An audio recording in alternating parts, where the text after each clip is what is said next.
చేస్తున్నవి success కావడం అనేది చాలా సంతోషకరమైన విషయం. అయితే నేను శ్యాంప్రసాద్ రెడ్డి గారు చెప్పేది ఏంటంటే, నేను వ్యతిరేకంగా మాట్లాడుతున్నానని అనుకోకూడదు. ఎందుకంటే నా కాన్సెప్ట్ ఏంటంటే, మనం చెప్తున్న ప్రపోజల్ లోపల ఉన్న డిసడ్వాంటేజెస్ ఏమిటని మొదలు డిస్కస్ చేసుకొని వాటిని ఎట్లా ఓవర్కమ్ అయ్యి మనం ముందరికి వెళ్తే మన ఏదైతే ప్లాన్ చేసుకున్నది ఎక్కువ సక్సెస్ఫుల్ రేట్ ఉంటుంది అనేది నా కాన్సెప్ట్. ఆ ఉద్దేశంతో నేను కొన్ని విషయాలు చెప్పదలుచుకున్నాను. కాబట్టి వీటిని చాలా స్పోర్టివ్గా తీసుకోండి.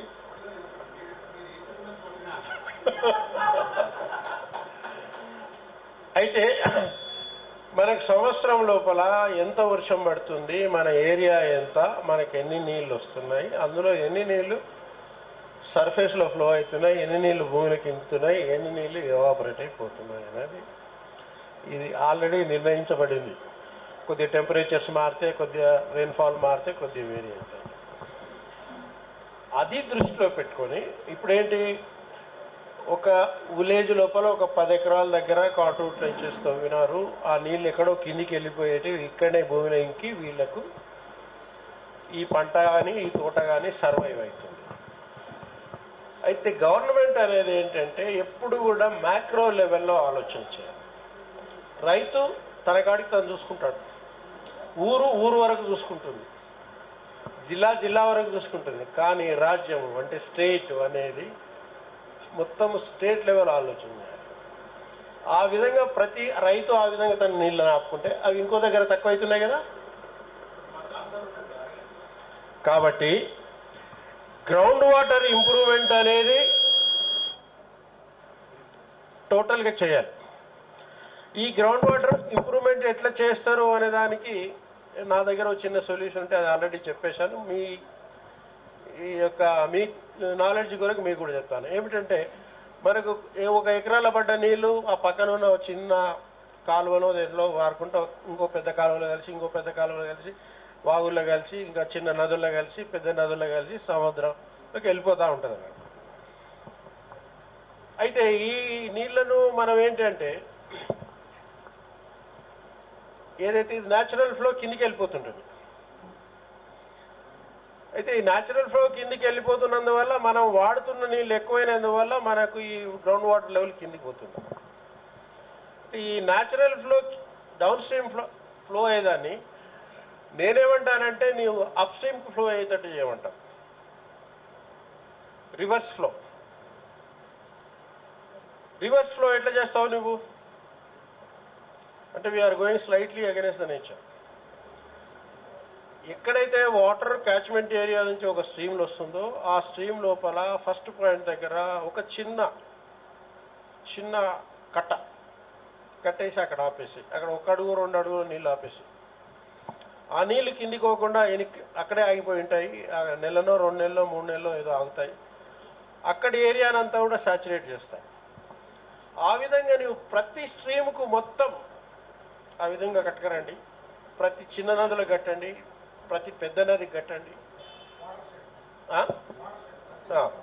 వాటర్ షెడ్ లైక్ ఇవన్నీ కొత్త విషయాలే కావు, అందరికి తెలిసిన విషయాలే, కామన్ సెన్స్. వాటినే మనం ఏం చేస్తున్నాం అంటే ప్రాక్టీస్లో పెట్టడం లేదు. ఇప్పుడు మన కృష్ణా రివర్ ఉంది. Krishna river high flood level లోపల ఒక లెవెల్కి వస్తుంది. మనం సంవత్సరాంతము నీళ్ళని కృష్ణా నదిలో ఆ లెవెల్కి మెయింటైన్ చేసుకుందాం. మధ్యన బ్యారేజెస్ కడతాం, 2 కిలోమీటర్ల కోటి, 3 కిలోమీటర్ల కోటి. గోదావరిలో కూడా అదే కట్టుకుందాం.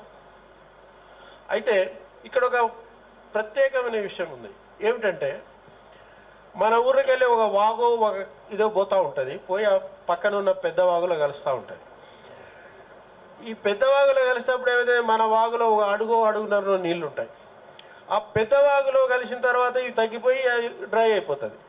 కానీ ఆ పెద్ద వాగు లోపలనే మనం నీళ్లు రేజ్ చేస్తే అవి వెనక్కి వచ్చి ఈ వాగులోకి వస్తాయి కదా. మళ్ళా ఈ వాగులోకి వస్తాయి కదా. అక్కడ మనం నీళ్లు 2-3 నెలలు ఆపి పెడితే ఈడోడు 2-3 నెలలు ఉంటాయి. అంటే ఈ చిన్న వాగు ఏదైతే ఉందో, ఇంతకుముందు మనకు నదికి అది ఫీడ్ చేస్తుండే, ఇప్పుడేం చేస్తుంది, నది నుంచి అది మనకు రివర్స్ ఫీడ్ చేస్తుంది. దానివల్ల ఏమవుతుంది, ఇక్కడంతా కూడా గ్రౌండ్ వాటర్ సాచురేట్ అవుతుంది అన్నట్లు. అంటే మనం పడ్డ వర్షం నీళ్లు అంతవరకే కొంత ఇంకిపోతున్నాయి, కానీ ఆ టైం సరిపోక గ్రౌండ్ వాటర్ లెవెల్ తగ్గిపోతున్నాయి. గ్రౌండ్ వాటర్ లెవెల్ మనం ఎక్స్‌ప్లాయిటేషన్ ఎక్కువైంది కాబట్టి దానికి కాంపెన్సేటరీగా సరిపోయినంత నీళ్లను భూమిలోకి పంపించాలి. సరిపోయినంత నీళ్లు భూమిలోకి పంపించాలంటే ఎక్కువ శాతం వారు ఎక్కువ టైం ఆ భూమిపైన నీళ్లు నిలవాలి. దాని గురించి ఈ విధంగా చేయడం వల్ల నీళ్లు ఎక్కువ ఇంకి గ్రౌండ్ వాటర్ లెవెల్స్ బాగా ఇంప్రూవ్ అవుతున్నాయి. అంటే ఇట్స్ రివర్స్ ఫ్లో. ఏం చేస్తున్నాము, వాన పడ్డప్పుడు ఈ నీళ్లు పెద్దవాగులకు అవుతున్నాయి, కానీ పెద్దవాగు నీళ్లు అక్కడ ఎత్తు రేజ్ చేయడం వల్ల ఆ నీళ్లు ఇక్కడ పోయిన తర్వాత మళ్ళీ వెనక్కి వస్తున్నాయి. అంటే అది ప్రతి చిన్న కాలువకు ప్రతి దానికి కూడా జరుగుతుంది. అంటే మొత్తం మన యొక్క బేసిన్ లోపల టోటల్గా మనము all water bodies or water areas అన్ని కూడా మనం సాచురేట్ చేస్తాం. రెండోది మనం ఇంకొకటి, మన హైదరాబాద్ స్టేట్లో ఉన్నప్పుడు మన మైనర్ ఇరిగేషన్ ట్యాంక్స్ గురించి మనం బాగా ఎక్కువ చెప్పుకుంటున్నాం. మన మైనర్ ఇరిగేషన్ ట్యాంక్స్ కాకతీయుల రాజుల నుంచి ఉన్నాయి, అప్పటి నుంచి ఉన్నాయి, ఇప్పటి నుంచి ఉన్నాయి. మన మైనర్ ఇరిగేషన్ ట్యాంక్స్ ఎందుకున్నాయంటే మనం జాగ్రఫికల్గా మన ఏరియా చాలా ఎత్తు పొలాలతో ఉంటుంది అన్నట్టు. చాలా ఎత్తు పొలాలతో ఉన్నప్పుడు భూమి కూడా ఆ ఎత్తు పొలాలకు తగ్గట్లే ఉండదు. కాబట్టి ఎత్తువైన భూమికి నీళ్లు రావాలంటే ఎత్తైన ప్రదేశంలో మనం నీళ్లు ఆపుకోవాలి. ఇంకా కొంచెం కిందికి runదంటే కింది దగ్గర నీళ్లు ఆపుకోవాలి. ఆ విధంగా ఏమైనా అంటే మనం ఎక్కడెక్కడికి మనము నీళ్ల స్టోరేజ్లు మనం చేసుకున్నాం. అంటే ఇదంతా కూడా ఏమి, మన పూర్వులు వాళ్ళకున్న పరిజ్ఞానంతో వాళ్ళకున్న అనుభవంతో ఓవర్ ద పీరియడ్స్ వచ్చిన దాంతో ఇవన్నీ కట్టుకున్నారు.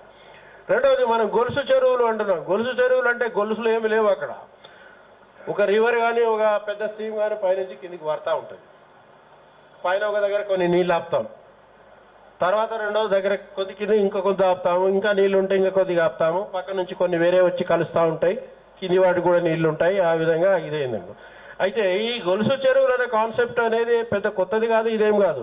Is a natural phenomena of irrigation or a water system, water supply system or water source system అన్నట్టు. కానీ ఇప్పుడేమైందంటే మనం గ్రౌండ్ వాటర్ను ఓవర్ ఎక్స్‌ప్లాయిట్ చేయడం వల్ల గ్రౌండ్ వాటర్ లెవెల్స్ తగ్గిపోయి ఏ వాగులో కూడా ఇప్పుడు మీకు నీళ్లు పైన బాగుతలేవు. ఎందుకు? పడ్డ నీళ్ళని అక్కడనే ఇంకిపోతున్నాయి. కిందంతా సాచురేషన్, కింద నీళ్ళన్నీ ఉంటే గానీ వాగుల్లో నీళ్లు వారవు. వాగుల నీళ్లు వారపోతే చెరువులకు నీళ్లు రావు. కాబట్టి మన చెరువులు సక్సెస్ఫుల్ కావాలంటే, మన చెరువులు ఫంక్షనల్ కావాలంటే మన వాగులు అనేటివి మొత్తము సాచురేటెడ్గా ఉండాలి. సాచురేటెడ్గా ఉండాలంటే చుట్టుపక్కల ఏరియా అంతా కూడా గ్రౌండ్ వాటర్ ఉండాల్సిందే. కాబట్టి ఇది ఒక లోకలైజ్డ్ ఏరియాకు అనే కాన్సెప్ట్ అనేది ఇది టోటల్గా మనకు అంత సక్సెస్ ఇవ్వకపోవచ్చు. కాబట్టి మనం మొత్తం మన స్టేట్ లెవెల్గా కూడా ఈ గ్రౌండ్ వాటర్ లెవెల్ ఇంప్రూవ్మెంట్ అనేది చేయకపోతే మనం వేరే ఎన్ని స్కీములు ఏం చేసినా కూడా మన మైనర్ ఇరిగేషన్ ట్యాంకులు ఎన్నో 40,000 ఎన్నో చెప్పుకుంటున్నాం. మరి అవి ఫంక్షన్ చేయకపోతే ఏం లాభం? చెరువులు ఉంటాయి, నీళ్ళు రాకపోతే ఏం చేసుకుంటాం? మొట్టమొదట చెరువు కావాల్సింది నీళ్లు. నీళ్లు ఎందుకు వస్తలేవు అని ఆలోచన చేయాలి. ఒకవేళ మనం చేస్తున్న ఏంటంటే మన అభివృద్ధి లోపల కొన్ని, ఇప్పుడు మన డ్రిల్లింగ్ టెక్నాలజీ ఇంప్రూవ్ అయింది. మనకి ఇంతకుముందు బోర్లు అంటే తెలియదు, తర్వాత బోర్లు వచ్చినాయి. బోర్లు వచ్చిన తర్వాత ఇంకా డీప్ బోర్స్, ఇంకా ఎన్నో వెళ్ళిపోయాం. అంటే ఇదంతా నేను ఏం చెప్తున్నాను అంటే, నేను ఇరిగేషన్ డెవలప్మెంట్ కార్పొరేషన్ లోపల కొన్ని సంవత్సరాలు పనిచేయడం జరిగింది. ఈ బోర్వెల్స్, ట్యూబ్ వెల్స్ ఇవన్నీ కూడా అక్కడ ఉన్న పీరియడ్లో నేను వేశాను. సో ఈ ground water technology, drilling technology దాంట్లో కూడా నాకు కొంత పరిచయం ఉంది. కాబట్టి ఆ పరిచయంతో మీకు ఈ విషయం మీకు చెప్తున్నాను. కాబట్టి మొట్టమొదట మన ఇప్పుడు బావులు, బోర్లు, ట్యూబ్ వెల్స్ కలిపి 50 లక్షల ఎకరాలు ఇస్తున్నాయి.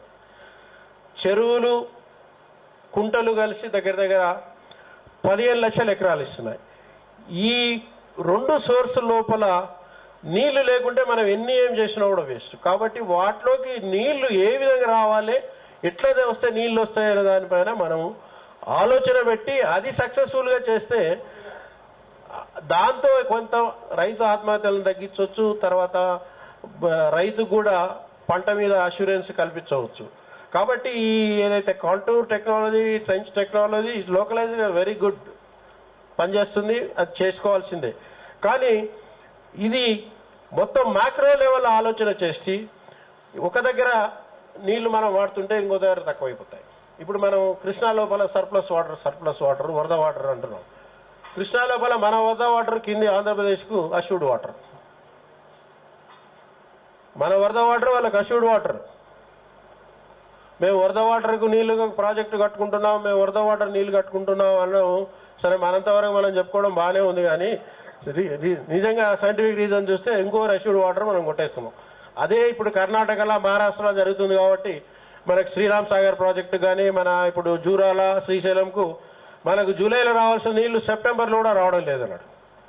అంటే మనం పూర్తిగా మన యొక్క ఏది క్రాప్ పీరియడ్, ఖరీఫ్ పీరియడ్ అనేది పూర్తిగా అప్సెట్ అవుతుంది. మరి ఆ అప్సెట్ అయితే ఏం లాభం?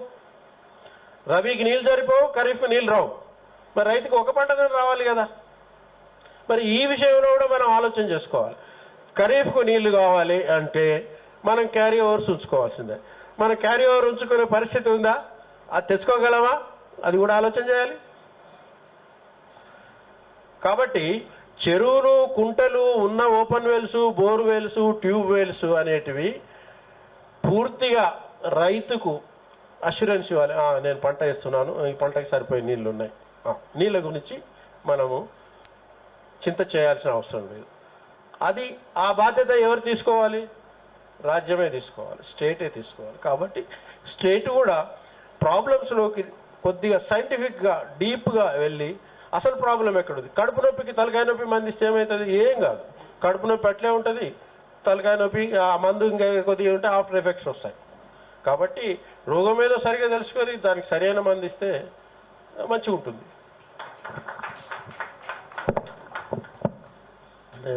సార్ చెప్పినట్టుగా